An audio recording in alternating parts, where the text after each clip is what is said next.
وہ آیتوں میں اللہ نے کیا فرمایا؟ الا المصلین، اللہ فرماتے ہیں کہ جو لوگ ڈپریشن کا شکار ہو جاتے ہیں، جلد بازی میں فیصلے جلد بازی میں کرتے ہیں، ان میں تدبر نہیں ہے، غور و فکر نہیں ہے، تو لیکن کچھ علامتیں اپنے اندر پیدا کر لو تو تمہارے اندر سے جلد بازی، جس جلد بازی کے نتیجے میں ڈپریشن ہوتی ہے، خودکشی کے خیالات آتے ہیں، یعنی زندگی سکون کی گزرے گی تمہاری، اس کے لیے چند کام کرنے پڑیں گے۔ نمبر 1، نماز کی مکمل پابندی۔ آپ یقین کر لو جتنا ڈپریشن سے نماز بچاتی ہے نا، کوئی چیز نہیں بچاتی۔ اسٹریس اور ڈپریشن کی 20 گولیاں ایک طرف، جس کا نماز میں دل لگ گیا نا، بس اس کی زندگی مزے کی بن جاتی ہے۔ اور نماز میں دل نہ لگ رہا ہو نا، کئی رکعتیں پڑھو ہمت کر کے، اصول بنا لو، جس کام میں دل نہیں لگتا نا وہ کام کرنا شروع کر دو، دل لگے گا، اور پھر ڈبل لگنا شروع ہو جاتا ہے۔ میں بہت سی مثالیں دیتا ہوں نا، دوڑا نہیں جاتا چلنا شروع کرو، چلا نہیں جاتا ہلکا ہلکا چلو، اپنے نفس پہ بوجھ ڈالو۔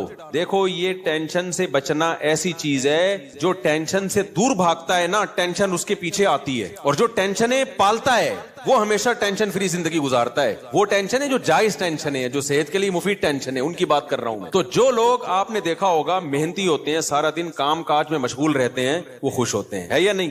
گھروں میں جو دو طرح کی خواتین ہوتی ہیں، ایک پھوڑ، نہ کام نہ کاج، کچن گندا پڑا ہوا ہے، واش روم پیمپر بچے کے اتارے یوں پھینک دیے۔ آپ دیکھنا ان خواتین کی طبیعت میں چڑچڑاپن بہت ہوتا ہے، جھنجھلانا، ذرا سے کوئی نصیحت کرو آگے سے جھنجھلا کے جواب ملے، ہر وقت ایسا لگتا ہے وہ توے پہ بیٹھی ہوئی ہے، خود بھی ٹینشن اور دوسرے کو بھی ٹینشن۔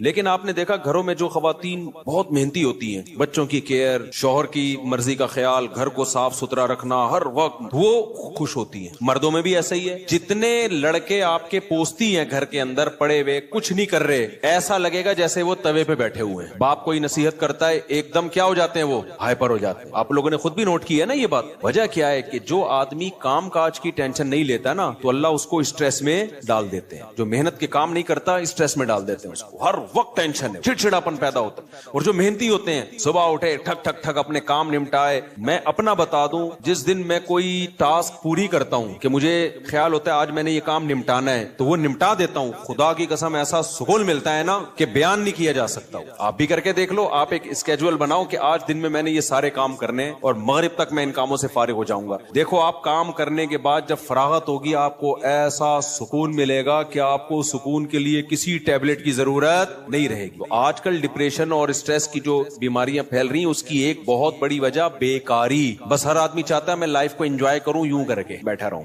انجوائے کروں، پھر ٹک ٹاک دیکھتا رہے گا اور گھماتا رہے گا، دیکھ یہ والا دیکھ لیا، یہ والا دیکھ لیا، ہوتے ہوتے لاشعوری طور پر وہ آپ کے دماغ کو اندر سے ڈیمیج کر رہا ہے، آپ کو پتہ بھی نہیں ہوتا۔ اس میں سیاسی خبریں آ رہی ہیں، کوئی دوسرے کو گالی، وہ اس کو گالی، وہ فلانا ایسا، وہ ڈمکانا ایسا، کارٹون بنا کے سیاسی لیڈروں کے مذاق۔ آپ کو پتہ نہیں ہوتا کہ یہ چیز آہستہ آہستہ آپ کے دماغ کو کیا کر رہی ہے، ہلکا ہلکا ڈیمیج۔ تو نماز انسان کے نا کا شیڈول بنا دیتی ہے۔ ہم نے جتنے بڑے لوگوں کو دیکھا ہے وہ کیا کر رہے ہوتے ہیں، وہ اپنے ٹائمنگ کیسے فکس کرتے ہیں۔ کافر کیسے کرتے ہیں، 8 بجے یہ کرنا ہے، 9 بجے یہ، 10 بجے یہ، شام 4 بجے یہ۔ نمازی کیا کرتا ہے، فجر کے بعد کی یہ روٹین، فجر سے پہلے کی یہ روٹین، ظہر کے بعد کی، بولو نا یار، یہ روٹین، عصر کے بعد کی یہ روٹین، عصر سے پہلے کی یہ روٹین، مغرب کے بعد کی۔ اور یہ جو نمازوں کے ٹائم ہے نا، کمال کی بات پتہ ہے کیا ہے، یہ نیچرل ہے، گھڑی نیچرل نہیں ہے۔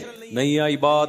سورج جب نکلتا اور غروب ہوتا ہے نا، تو فطری طور پر انسان کی باڈی کے اندر تبدیلیاں آ رہی ہوتی ہیں، فطری طور پر۔ اسلام چونکہ دین فطرت ہے نا، تو اس نے اوقات بھی کیسے رکھے ہیں، نیچر کے حساب سے رکھے ہیں۔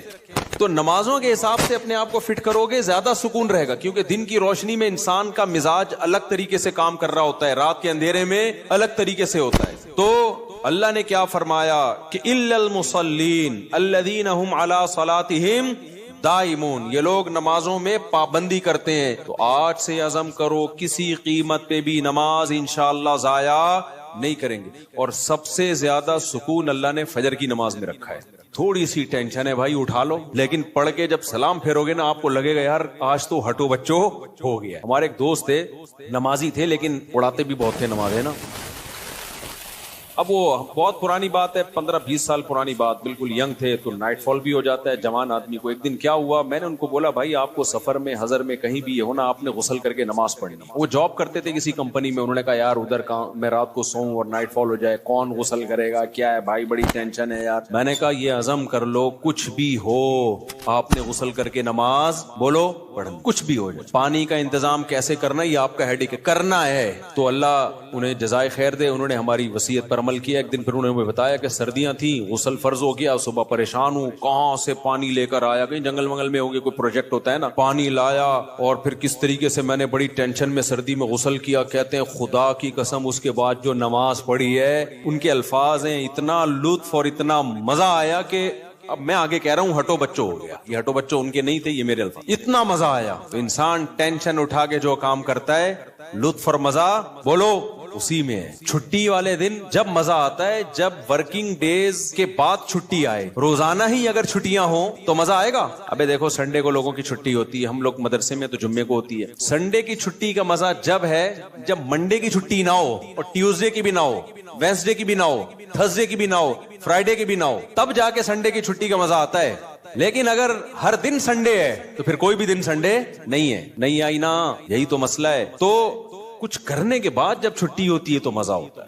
چھٹی چل رہی ہے پاگل ہو جائے گا آدمی۔ ہمیں یاد ہے پورے سال میں نا مدرسے میں ہماری 2 مہینے کی چھٹیاں ہوتی تھیں، اب بھی 2 مہینے کی ہوتی ہیں، لیکن طالب علمی کے دور میں تو بہت ٹف لائف تھی ہماری، پورا ہفتہ مدرسے میں رہنا پڑتا تھا ہمیں۔ ہم لوگ جمعرات کو عصر کی نماز کے بعد نکلتے تھے، چھٹی ہوتی تھی جمعرات کو، عصر کے بعد 1.5 سے 2 گھنٹے میں گھر پہنچے، رات ہو گئی، 1 ہفتے بعد پہنچے، اور اگلے دن عصر ہم نے مدرسے میں پڑھنی ہوتی تھی، تو چند گھنٹے کی چھٹی۔ یہ روٹین جب پورے سال ہوگی تو جب 2 مہینے کی چھٹیاں آنے والی ہوں گی تو خوشی سے کیا عالم ہوگا، کیا عالم ہوگا نا خوشی سے۔ تو ایسی خوشی ہوتی تھی یار ابھی 2 مہینے تک بالکل ہی ویلے ہونے والے ہم، اتنی خوشی ہوتی تھی کہ 1 مہینہ پہلے سے خوشی میں نیند اڑ جاتی تھی کہ چھٹی آنے والی۔ لیکن اس روٹین کے بعد، لیکن اگر یہ روٹین کے بعد وہ 2 مہینے کی چھٹی نہ آتی بلکہ چھٹی کے بعد چھٹی آتی تو سوائے اسٹریس اور ڈپریشن کے کچھ بھی حاصل بولو نہیں ہوتا۔ یہ میں پوری تقریر آپ کو سمجھانے کے لیے کر رہا ہوں کہ اپنے آپ کو پریشانیوں میں یعنی ورک کی ٹینشن میں، کاموں کی ٹینشنوں میں ڈالو گے تو سکون ملے گا،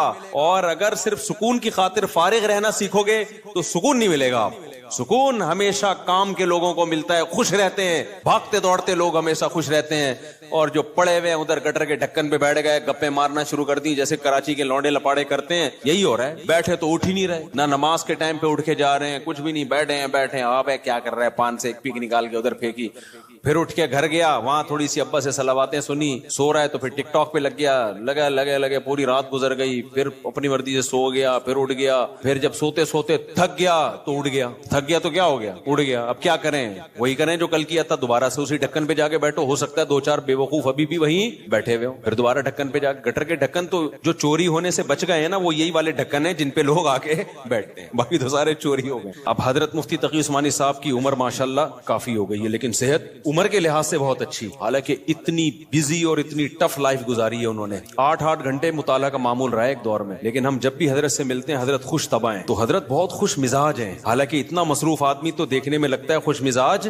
ہو ہی نہیں سکتا۔ جتنے میں نے دیکھے نا مصروف، میرے شیخ حضرت مفتی رشید احمد صاحب بہت بزی رہتے تھے، حضرت تو اتنے بزی تھے، حضرت فرماتے تھے کہ اپنی زندگی کا شیڈول ایسا بنانا چاہیے کہ ایک بوتل میں پانی بھرا ہوا ہے، بوتل میں کیا ہے، پانی بھرا ہوا، اور ڈھکن لگا دیا آپ نے، اب اس میں ایک قطرہ پانی جب جائے گا جب پرانا ایک قطرہ نکلے گا، بات سمجھ میں آ رہی ہے، ایک قطرے کی بھی جگہ نہیں ہے، ایک قطرہ جب اس میں جائے گا جب ایک قطرہ پہلے سے اس میں نکالا جائے گا، تو فرمایا اگر یہ قطرہ زیادہ قیمتی ہے تو پرانے قطرے کو نکالو، اس قطرے کو ڈالو، یہ قطرہ پرانے قطرے سے زیادہ قیمتی نہیں ہے تو اسی کو رہنے دو، لیکن ہوگا ریپلیس ہی ہوگا، نیا آئے گا پرانا نکلے گا۔ فرماتے تھے کہ اپنے زندگی، اپنے جو 24 گھنٹے کے اوقات کو اس طرح سے بوتل میں پانی کی طرح بھر دو کہ اب آپ کوئی اگر کام کرنا چاہتے ہو تو پرانا کوئی کام ڈسٹرب ہوگا تو پھر نیا کام ہوگا، نہیں آئی بات میرا خیال۔ جیسے ابھی جو روٹین چل رہی ہے نا پبلک کی، وہی کیا چل رہی ہے، کوئی بھی نیا کام کرنا چاہیں تو کر سکتے ہیں کیونکہ پرانا کوئی کام کوئی کر ہی نہیں رہے، 10 کام مزید شروع کر سکتے ہیں کیونکہ فارغ ہی فارغ ہیں، جبکہ ہمارے حضرت کا کیا تھا کہ حضرت نے اگر کوئی نیا کام کرنا ہے نا، کوئی بھی، جیسے کسی کتاب کتاب کا مطالعہ کرنا ہے تو پہلے سے جو کام ہو رہا ہے نا اس کا ناغہ کرنا پڑے گا. تو پھر اس میں کمپیئر کیا جائے گا کہ پرانا کام زیادہ قیمتی ہے یا نیا کام. یعنی کاموں کا حرج تو ہوگا کیونکہ 24 گھنٹے مصروف ہیں تو کام کا حرج تو ہوگا, لہذا نئے کام کے لیے ٹائم نہیں ہے. نیا کام اس میں جب داخل ہوگا جب نیا پرانے سے بھی زیادہ امپورٹنٹ ہوگا. مثال کے طور پر 24 گھنٹے آپ کا ایک اسکیجول ہے, ایک شیڈول ہے. اب نیا کام کیا ہے, آپ کی بچی بیمار ہے, ایمرجنسی میں ہاسپٹل لے کے جانا ہے, لیکن آپ کا وہ مطالعے کا ٹائم ہے یا ورزش کا ٹائم ہے یا اور کوئی بزی یا اس جاب کا ٹائم ہے. تو اب آپ کیا کرو گے بھائی, نقصان تو ہوگا, آفس کا ناغہ ہوگا, ناغہ تو ہوگا, لیکن اب یہ کام ان تمام کاموں سے زیادہ اہم. بچی کی جان تو بچانی ہے نا, یا اپنی جان ہو یا بچی کی جان ہو. تو اس طرح سے ہونا چاہیے.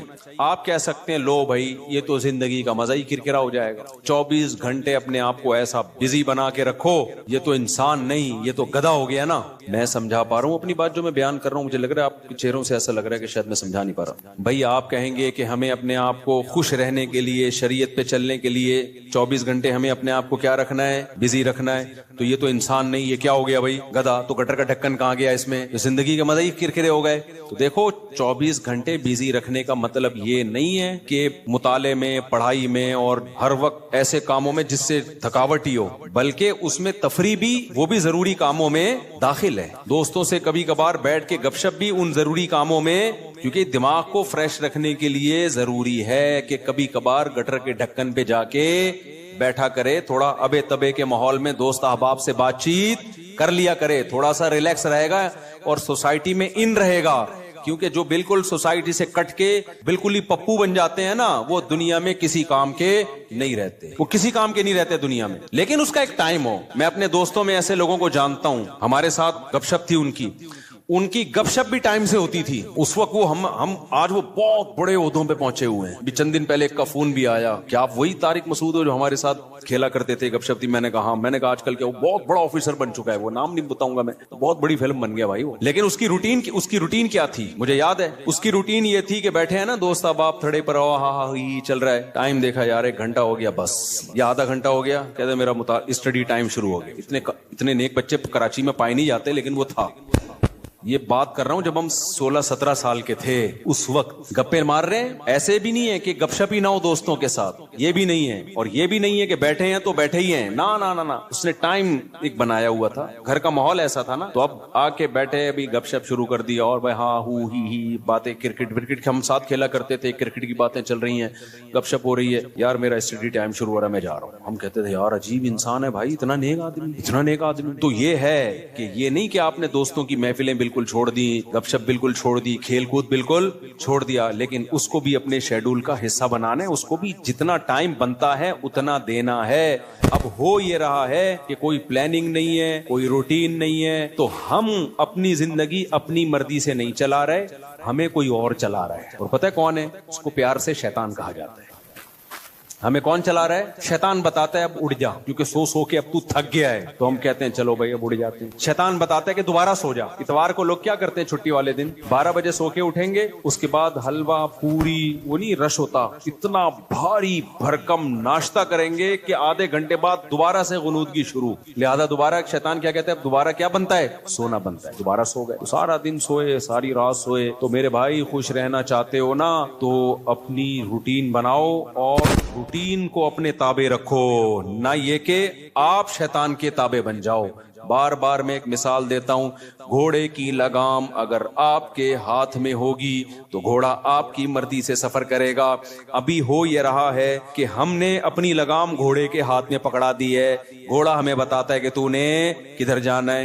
بڑے لوگوں کی ایک بڑی زبردست بات ہے کہ اگر آپ کی زندگی گزارنے کی اپنی کوئی پلاننگ نہیں ہوگی تو آپ کسی دوسرے کی پلاننگ کا حصہ بن جاؤ. دیکھو یہ چرسی ہیروئنچی ہے نا, ان کی اپنی کوئی پلاننگ نہیں ہوتی زندگی گزارنے کی, یہ ہوتی ہے. اگر انہوں نے پلاننگ سے اوقات طے کیے ہوتے کہ ہم نے یہ کرنا ہے, صبح اٹھ کے یہ کرنا ہے, دوپہر یہ کرنا ہے, شام کو یہ کرنا ہے, اپنی پلاننگ ہوتی تو چرس پیتے ہی ہے. کیا ہو گیا بھائی, بولو نا, نہیں پیتے. اپنی کوئی پلاننگ نہیں تھی, ایم ہی اٹھ کے ایک دن نکلے, ایک دوست نے چرس پکڑائی. تو اب یہ کس کی پلاننگ کا حصہ بن گئے, چرس اور ہیروئن کے جو اسمگلر ہے نا, ان کی پلاننگ تھی ہم نے پیسہ کمانا ہے, تو وہ کروڑ پتی بن گئے, کیونکہ ان کی کوئی پلاننگ نہیں تھی. تو یہ لوگ ان کی پلاننگ کا حصہ بن کے انہوں نے اپنا بیڑا غرق کر دیا, ان کو ارب پتی بنا دیا. ہر دفعہ ایسا ہی ہوتا ہے, آپ کی اپنی پلاننگ نہیں ہے کہ میں نے کتنی دیر فیس بک پہ بیٹھنا ہے, کتنی دیر یوٹیوب پہ بیٹھنا ہے, بس آپ نے بیٹھ گئے تو کوئی پلاننگ نہیں ہے, تو آپ دیکھتے جا رہے ہو, دماغ آپ کا خراب ہو رہا ہے. یہ اس نے اس کو گالی دی, اس نے 80 لیٹر کا کارٹون بنا دی. اپنی کوئی پلاننگ نہیں ہے کہ میں نے دیکھنا کون سا چینل ہے, کتنی دیر دیکھنا ہے, معلوماتی چینل دیکھنا ہے, ادھر ادھر دائیں بائیں چیزیں میں نے نہیں دیکھنی. نیوز بھی ایک حد تک دیکھنی ہے, بس اتنی کافی ہے ہمارے لیے آج کی تاریخ میں. یہ تھوڑی کہ نیوز ہی سنتے چلے جاؤ, کیا تحقیق کرنی آج میں نے, اگر نہیں ہے نا تو آپ دیکھتے چلے جاؤ گے. اور جو یوٹیوبرز یا فیس بکیے یا ٹک ٹاکرز ہیں, ان کی پلاننگ تھی کہ ہم نے ویوز بڑھا کے پیسہ کمانا ہے, تو آپ جیسے بے وقوف ان کی پلاننگ کا حصہ, آپ کا نقصان, اور وہ کروڑ پتی بن رہے ہیں. نہیں آئی بات, میرا خیال ہے دیکھو یوٹیوبرز ویورز کے لیے کیا کرتے ہیں.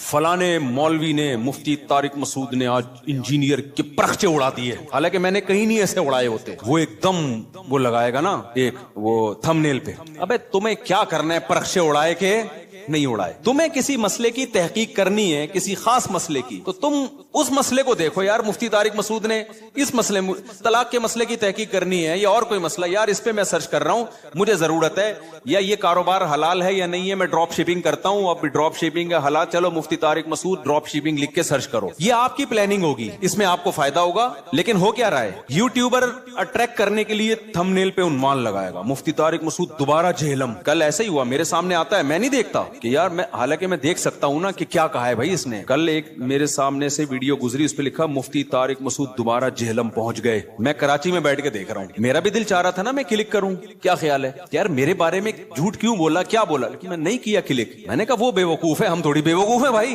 ہمیں پتا ہے جھوٹ ہے. جھوٹ آگے ہو سکتا ہے اندر جو مضمون ہو وہ یہ ہو کہ جانا چاہ رہے تھے لیکن نہیں گئے, ہو سکتا ہے یہ لکھا ہوا اس نے, یہ لکھا ہوا, لیکن سچ لکھا ہے جھوٹ لکھا ہے, میں کیا کروں گا, میرا تو ٹائم ویسٹ ہوگا نا, میں کام کی چیز دیکھوں نا. لیکن میں نے ویوز دیکھے, پبلک کا رجحان دیکھنے کے لیے کہ پتہ نہیں کتنے ویوز آئے ہوئے تھے اس پہ, اور جا کے لے کے کمنٹس میں گالیاں دی ہوں گی لوگوں نے کہ بھائی کیا کر رہا ہے, جھوٹ کیوں بول رہا ہے. لیکن آپ کی جب اپنی کوئی پلاننگ نہیں ہوتی تو آپ دوسروں کی پلاننگ کا حصہ بن جاتے. اب یوٹیوبر کی پلاننگ تھی ویوز کے ذریعے پیسے کمانے, اس کو پتا ہے ایسا عنوان لگائیں گے تو دھڑادھڑ ویوز آئیں گے, آپ کا ٹائم ویسٹ ہو رہا ہے. آپ نے جب دیکھا پہنچے تو ہیں نہیں, ٹھیک ہے نا, ایسی جھوٹ بولا ہوا اس نے, اس کے پیسے بن رہے ہیں اور آپ کا ٹائم ویسٹ, اور آپ ڈپریشن میں, پھر زبان گندی کر کے گالیاں کمنٹس میں الگ. تو ان تمام چیزوں کا آپ کو کچھ بھی حاصل نہیں ہوا, اس لیے کہ آپ کی پہلے سے کوئی پلاننگ تھی نہیں کہ کیا چیز دیکھنے کی ہے اور کیا چیز دیکھنے کی نہیں, آپ کی تھی نہیں. بس آپ نے جا کے تو اصول یاد رکھو, آپ کی اپنا لائف اسٹائل نہیں ہوگا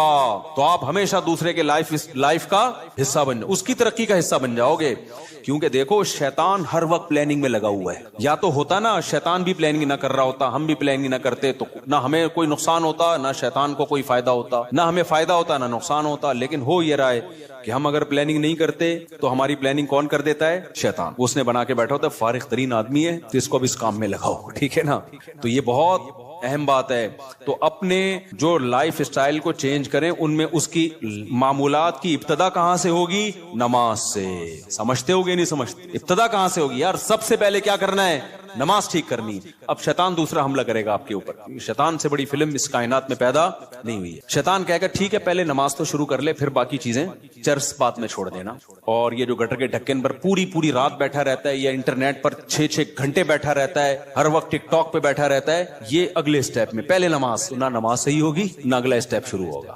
یہ ایسا ہی ہے جیسے ہم کہتے تھے ہفتے کے دن سے ہم پڑھائی شروع کریں گے, 1 جنوری اگلے سال کی 1 جنوری سے. وہ 1 جنوری کبھی آتی ہے, یا 1 محرم کبھی آتا ہے, وہ کبھی بھی نہیں آئے گا. جب جنوری آئے گی نا, آپ بولو کہ اسلامی سال سے کروں نا, 1 محرم سے کروں گا, میں مسلمان ہوں, میں انگریز تھوڑی ہوں. نہ وہ 1 محرم کبھی آئے گا, نہ وہ 1 جنوری. حافظوں کو نا پہلا پارا بہت پکا یاد ہوتا ہے, پتہ ہے کیوں؟ حافظوں کو جوش اٹھتا ہے, یار کچا ہوتا جا رہا ہے, اب دوبارہ سے یاد کرو. پہلے پارے سے شروع کرتے ہیں, اس کے بعد جوش ٹھنڈا ہو جاتا ہے, پھر بھولنا شروع کر دیتے ہیں, پھر ناغے کرتے ہیں, پھر کئی دنوں کے بعد خیال ہوتا ہے یار قرآن بھولتا جا رہا ہوں, دوبارہ شروع کرو, پھر پہلا پارا.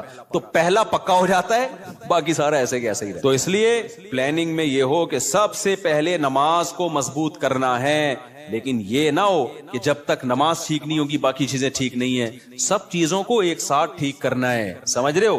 جس نے یہ کیا نا پہلے یہ پھر وہ, تو نہ یہ ہوگا اور نہ وہ ہوگا.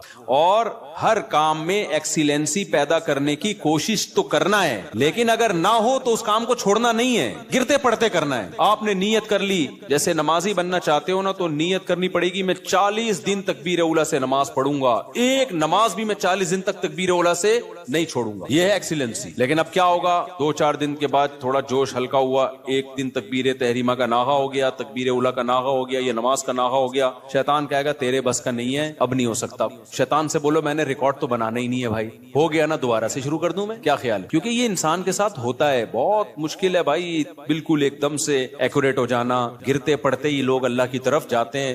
اگر سارے ایک دم سیدھے چلنا شروع ہو جاتے تو یہ حدیث پھر کیوں ہوتی؟ نبی صلی اللہ علیہ وسلم نے فرمایا, اللہ تعالیٰ فرماتے ہیں من تقرب الی شبرا تقربت الیہ باعا, جو ایک بالش میری طرف چل کے آتا ہے میں ایک ہاتھ اس کی طرف چل کے جاتا ہوں, اور جو میری طرف چل کے آتا ہے اتیتہ ہرولا, میں اس کی طرف دوڑ کے جاتا ہوں. یہ حدیث ہے ہی یہ سمجھانے کے لیے کہ آپ پہل تو کرو, آنا تو شروع ہو, گرتے پڑتے ہی آؤ. کچھ آپ کرو گے, کچھ کون کرے گا؟ کچھ اللہ کرے گا. تو کیا کرنا ہے بھائی, اپنے شیڈول کو, اپنے اسکیجول کو تبدیل کرنے کے لیے سب سے پہلے ابتدا کہاں سے کرنی ہے؟ نماز سے. بھائی اب زندگی میں نماز کبھی بھی نہیں چھوٹے گی. اب نماز میں اپنے آپ کو پابند کرنے کے لیے چند چیزیں ہیں. سب سے پہلا کام کیا کرنا ہے, ایک دم سے قضاء عمری شروع نہ کرو, زیادہ بوجھ ہو جائے گا. قضاء عمری تو پڑھنا لازم ہے, لیکن پہلے تھوڑا سا اپنے آپ کو ادا نمازوں کا عادی بنا لو. 40 دن تو بناؤ نا کم از کم عادی, پھر اس کے بعد قضاء عمری شروع کرو. ایک دم سے زیادہ بوجھ آ گیا تو نہ ادھر کے رہو گے نہ ادھر کے رہو گے. ایک دم سے نا ایک دم امام مہدی بننے کی کوشش کرتے ہیں لوگ, ایسے ایک دم صوفی بنے گا, جا رہا ہے قضاء عمری بھی چل رہی ہے ساتھ ساتھ, آج لگتا ہے کہ بس یہ کہاں پہنچ گیا ہے. وہ بخار ہوتا ہے چند دنوں میں وہ کافور ہو جاتا ہے, اڑ جاتا ہے. تو نماز کا عادی بنانے کے لیے کرنا کیا ہے, اپنے اوپر کوئی جرمانہ رکھنا ہے, سزا رکھنی ہے. بھائی مجھ سے اگر فجر کی نماز چھوٹ گئی تو اس دن ناشتہ بولو نہیں کرو. ناشتہ اسی دن ہوگا جس دن فجر کی نماز ہوگی. سزا دو اپنے آپ کو. حکیم اختر صاحب رحمہ اللہ تعالیٰ فرمایا کرتے تھے, یہ کتنی بڑی بے غیرتی ہے کہ اللہ نے کہا تھا نماز پڑھو فجر کی, آپ اللہ کا حکم آپ سے اتنا سا پورا نہیں ہوا اور صبح پراٹھے کھانے کے لیے ناشتے پہ بیٹھ جاتے. کتنی بڑی بے غیرتی ہے نا, کہ اللہ کی نعمتوں سے تو پھوڑنے کے لیے آ جاتے ہیں, بس جو اللہ نے کام لگایا وہ ہو نہیں رہا. تو غیرت کا تقاضا بھی ہے, فجر گئی تو ناشتہ بھی گیا. اے اللہ اب ہمارے منہ سے تو نوالا اترے گا نہیں. کتنا مزہ آتا ہے صبح ناشتہ کرنے میں نا, آپ کو نہیں آتا, مجھے تو بہت آتا ہے. خیر کتنا لطف ملتا ہے جب بھوک لگ رہی ہو اور انسان مزے کا ناشتہ کرے. تو یہ اللہ ہم سے کام بہت کم لیتا ہے, نعمتیں ہمیں بہت زیادہ دیتا ہے, اور اس فجر پڑھنے میں بھی ہمارا ہی فائدہ ہے, سکون ہمیں ہی مل رہا ہے, صحت بھی اچھی ہوتی ہے, جلدی اٹھنے میں آکسیجن ملتی ہے. اور صبح کی جو دھوپ ہے نا, یہ جو ٹھنڈی دھوپ ہوتی ہے صبح کی سرخ دھوپ, یہ وائٹامن ڈی بہت تیزی سے بڑھاتی ہے باڈی میں لگی. دھوپ ویسے بھی وٹامن ڈی بڑھاتی ہے چاہے دوپہر کی دھوپ ہی ہو, لیکن جب سورج سرخ ہوتا ہے یہ والی دھوپ بہت زیادہ آپ کی باڈی کو مضبوط کرتی ہے, ہڈیوں کو مضبوط کرتی ہے. تو ہمارا ہی فائدہ اس میں. تو اپنے آپ کو نماز کا پابند بنانے کے لیے کیا کرنا ہے بھائی, فجر چھوٹ گئی ناشتہ گیا, ظہر چھوٹ گئی تو کچھ پیسے رکھ لو. ہر آدمی اپنے حساب سے پیسے رکھے کہ اتنے پیسے میں. اب میں یہ نہیں کہوں گا کہ ظہر چھوٹ گئی تو لنچ بھی گیا, کیونکہ سزا اتنی دے انسان جتنی ایفورٹ کر پائے, ورنہ ہوگا یہ کہ آپ نہ سزا پہ عمل کرو گے نہ نماز. بہت زیادہ سزا دینا بھی ٹھیک نہیں ہے. اب مثال کے طور پر آپ نے کہا کہ فجر گئی تو میں اپنی گردن ہی اڑا دوں گا, تو کون اڑائے گا بھائی؟ خام خب وہ بات کرو نا جو پاسبل ہے. یا فجر ہو گئی تو اپنے آپ کو سگریٹ, فجر گئی تو سگریٹ سے جلاؤں گا اپنے آپ کو, تو سزا اتنی جو ایفورٹ. یا فجر گئی تو 10 لاکھ روپے صدقہ کروں گا, ایسا نہیں ہوتا, نہ 10 لاکھ صدقہ کرے گا بھائی, اتنا نیک ہوتا تو پڑھ ہی نہ لیتا. تو سزا اتنی ہونی چاہیے جو اتنی ہلکی بھی نہ ہو کہ کوئی تکلیف ہی نہ ہو, اور اتنی بھاری بھی نہ ہو کہ سزا ہی نہ دی جا سکے. وہ ہر آدمی خود فیصلہ کرے اپنے بارے میں.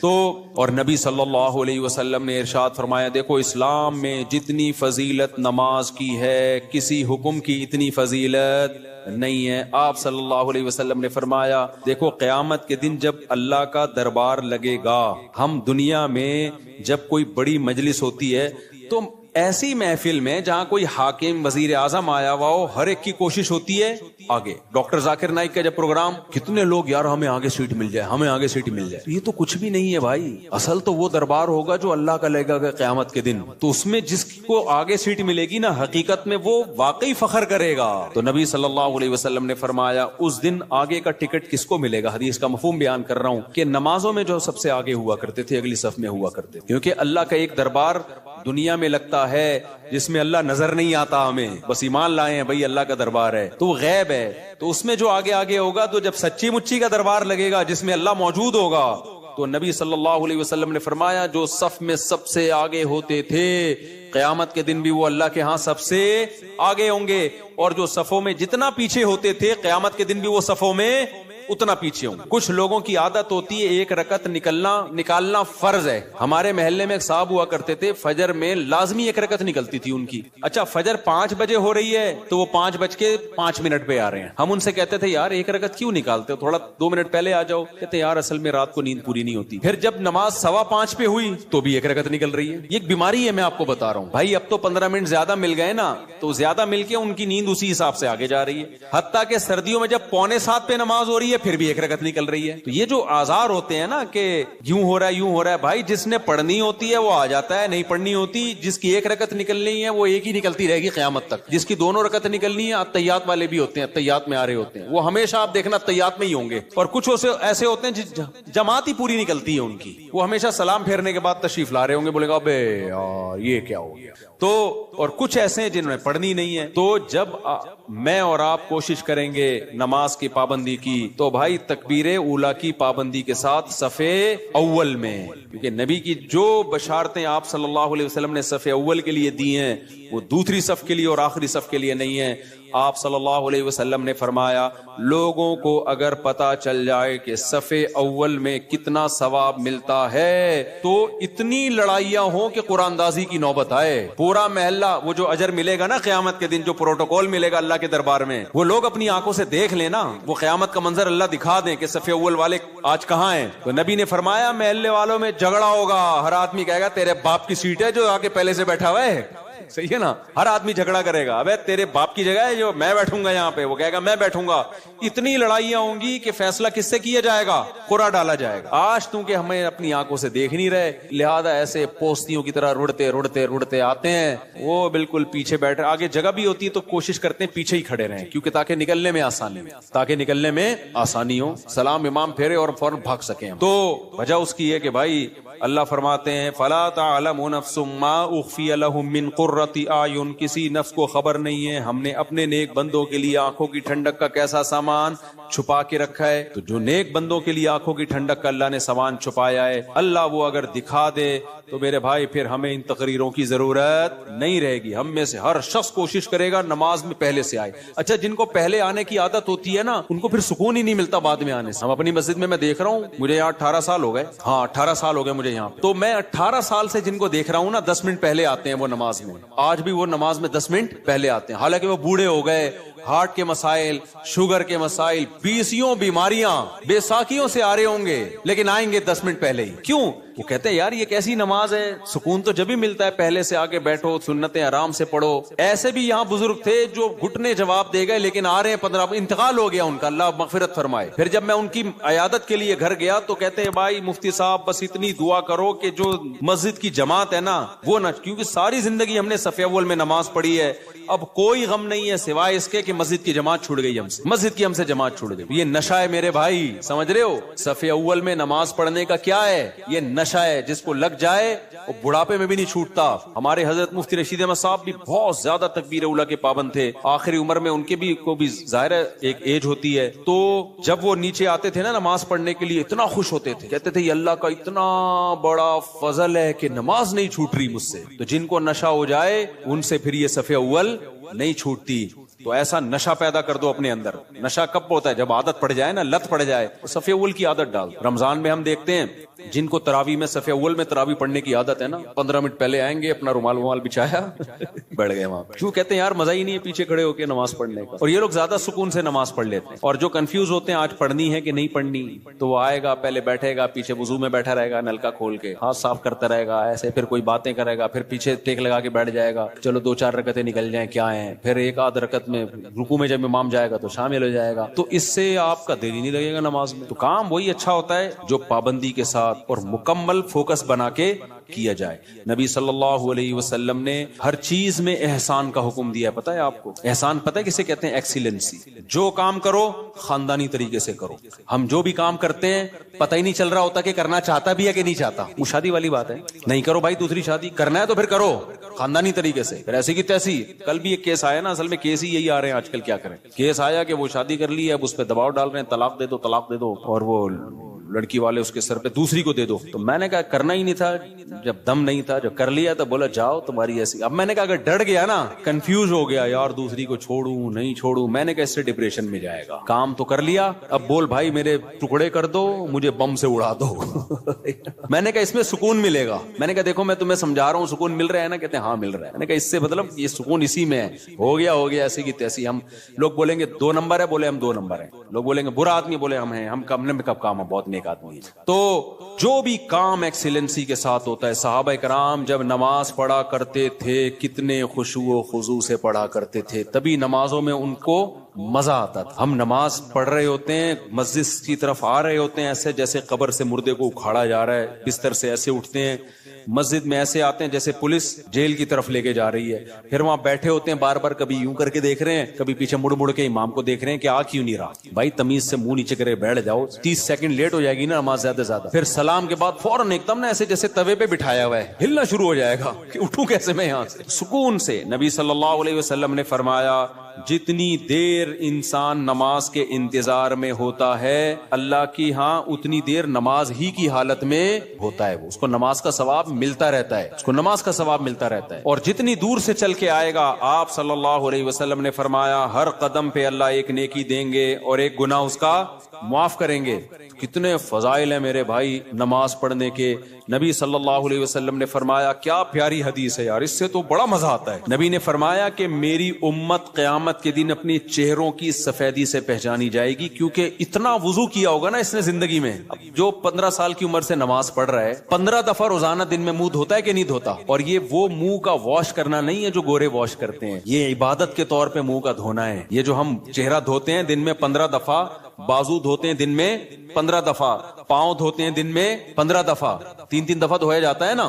تو یہ صرف واشنگ نہیں ہے کہ سروس ہو رہی ہے آپ کی، یہ دھونا بطور عادت ہے یا عبادت کے طور پر ہے؟ بتاؤ. یہ عبادت کے طور پہ دھویا جا رہا ہے، منہ اللہ نے حکم دیا. تو آپ سوچو جس نے 40 سال 50 سال اللہ کے حکم پہ دن میں 15 دفعہ منہ دھویا ہوگا، تو کیا اس کے چہرے پہ کوئی ایسی علامت نہیں ہوگی جس سے پتا چل جائے کہ اس کا چہرہ دوسرے چہروں سے بہت پاکیزہ ہے؟ کیونکہ اس بار بار منہ دھونے سے جو منہ کے گناہ ہیں، بازوؤں کے گناہ ہیں، پاؤں کے گناہ ہیں، وہ دھل رہے ہیں، ان میں روحانیت پیدا ہو رہی ہے، نورانیت پیدا ہو رہی ہے. یہ نورانیت دنیا کی آنکھوں سے نظر نہیں آتی، لیکن یہ نورانیت قیامت کے دن اللہ ایسی آنکھیں دے دیں گے جس سے لوگوں کو یہ نورانیت نظر آنا شروع ہو جائے گی. غرم محجلین. آپ نے فرمایا کہ اتنا واضح ہوں گے نا اہل اسلام قیامت کے دن، جو نمازی تھے اتنے واضح ہوں گے نا ان کے چہرے، فرمایا جیسے سارے سیاہ گھوڑے ہوں اور ان میں ایک سفید پیشانی والا گھوڑا ہو اور اس کے سفید پاؤں ہوں. گھوڑوں میں یہ بڑی خوبصورتی سمجھی جاتی تھی کہ مکمل سیاہ ہو لیکن پیشانی کیا ہو؟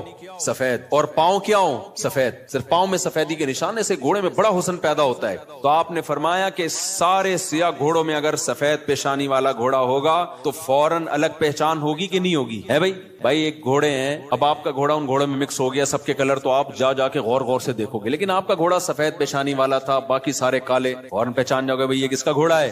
یہ میرا. تو نبی نے فرمایا میں اپنے امتیوں کو پہچاننے میں کوئی کنفیوژن نہیں ہوگی، کیونکہ وضو کی کثرت کی وجہ سے سب کے چہرے نورانی ہوں گے، سفید ہوں گے، سب کے بازو کیا ہوں گے؟ نورانی اور سفید. جتنا ایریا وضو میں کور ہوتا ہے نا سارا سفید ہوگا. سفید کا مطلب نور نکل رہا ہوگا اس سے، نورانی چہرے ہوں گے. تو یہ ہلکی چیز نہیں ہے بھائی نماز کا قائم کرنا شاعر اسلام میں سے. دیکھو ہر مذہب کا کوئی خاص نشان ہوتا ہے جس سے پتہ چل جاتا ہے یہ آدمی اس مذہب سے بلونگ کرتا ہے. ہوتا ہے کہ نہیں ہوتا؟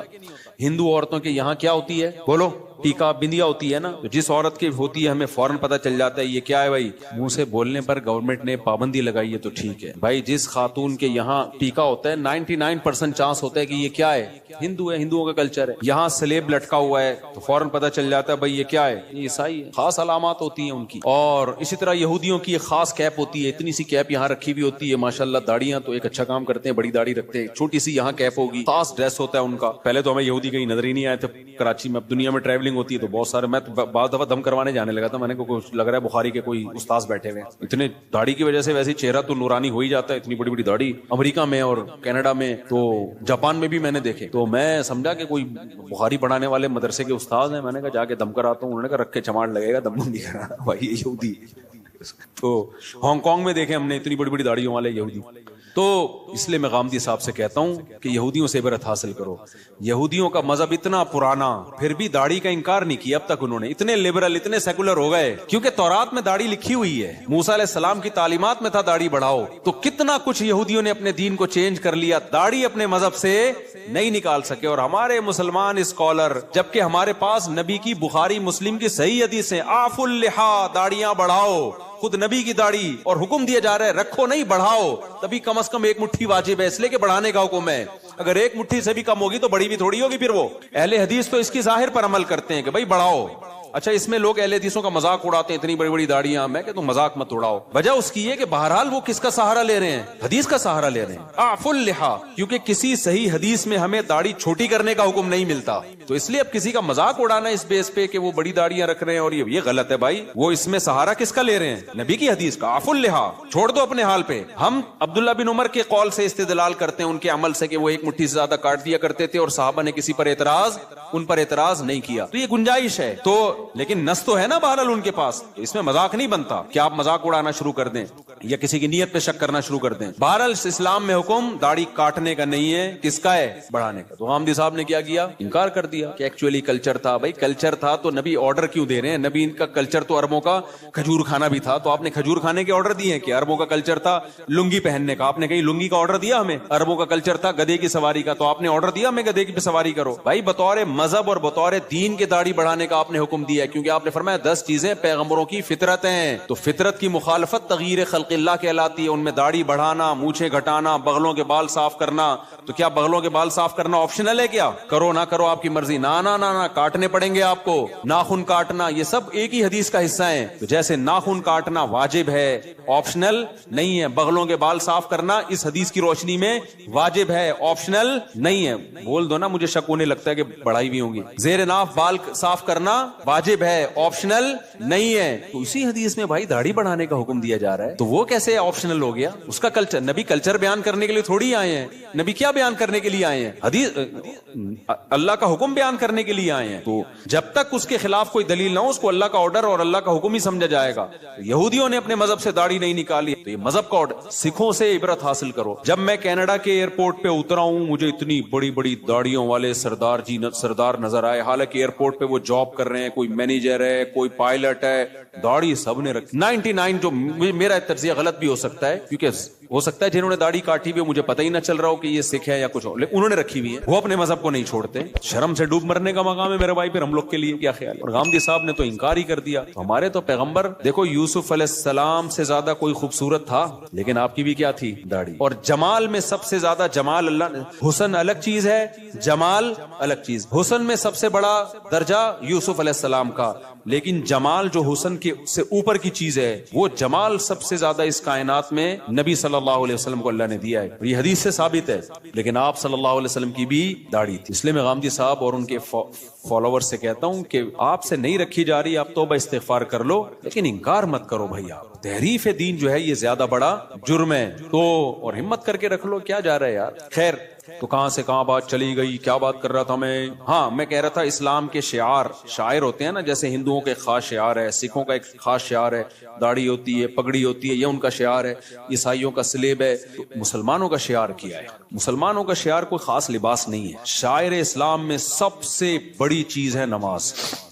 کہ 5 ٹائم مسلمان مسجد میں حاضری دیتا ہے. یہ دنیا میں کوئی مذہب اپنے عبادت گاہوں میں 5 ٹائم حاضری دیتا ہے؟ ہندو ہفتے میں 1 بار، باقی انہوں نے چھوٹے چھوٹے بھگوان گھر میں ہی رکھے ہوئے ہیں، صحیح ہے نا، وہ ان کی روزانہ عبادت کریں، صبح شام کریں، یہ ان کا ہیڈک ہے. لیکن واحد ایک اسلام مذہب ہے جو آپ کو عبادت خانے میں کتنی دفعہ بلاتا ہے؟ 5 بار. تو مسلمان اپنی روٹین میں 5 ٹائم، تو یہ 5 ٹائم ایسی چیز ہے عبادت جو چھپنے والی نہیں ہے. آپ کسی غیر مسلم کے ساتھ رہو گے، اس کو 1-2 دن میں پتا چل جائے گا بھائی ان کے تو 5 ٹائم اوقات ہیں، یہ تو ہر تھوڑی دیر کے بعد ان کو نماز کے لیے جانا ہوتا ہے. تو یہ شاعر ہے، اس سے پتا چلے گا کہ آپ مسلمان ہو یا کافر ہو. صحابہ کے دور میں اسی سے پتا چلتا تھا.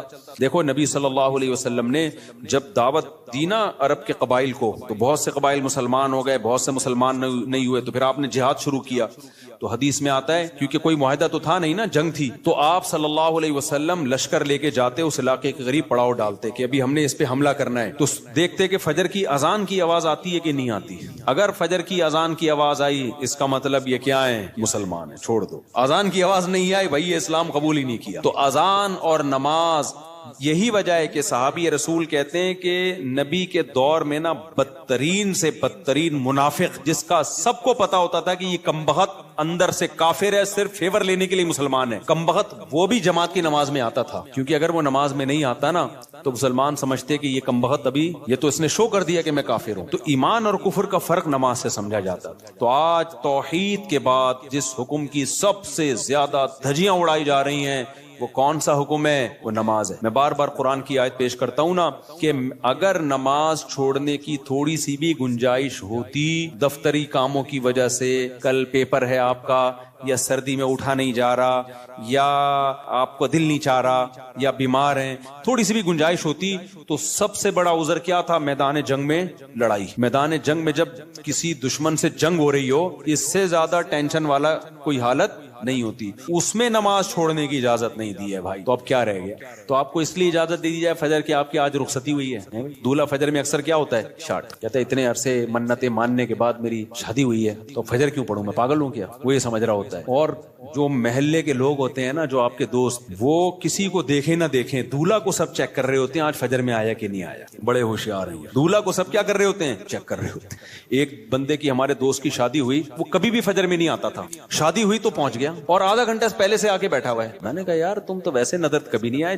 نماز پڑھتا تھا لیکن جماعت نکل جاتی تھی. نماز پڑھتا تھا مگر جماعت نکل جاتی. میں نے کہا یا تو پورے سال پڑھ رہے ہوتے، اس سال اس رات کو بھی آ جاتے. ہم کہتے چلو یار ہمت کی اس نے.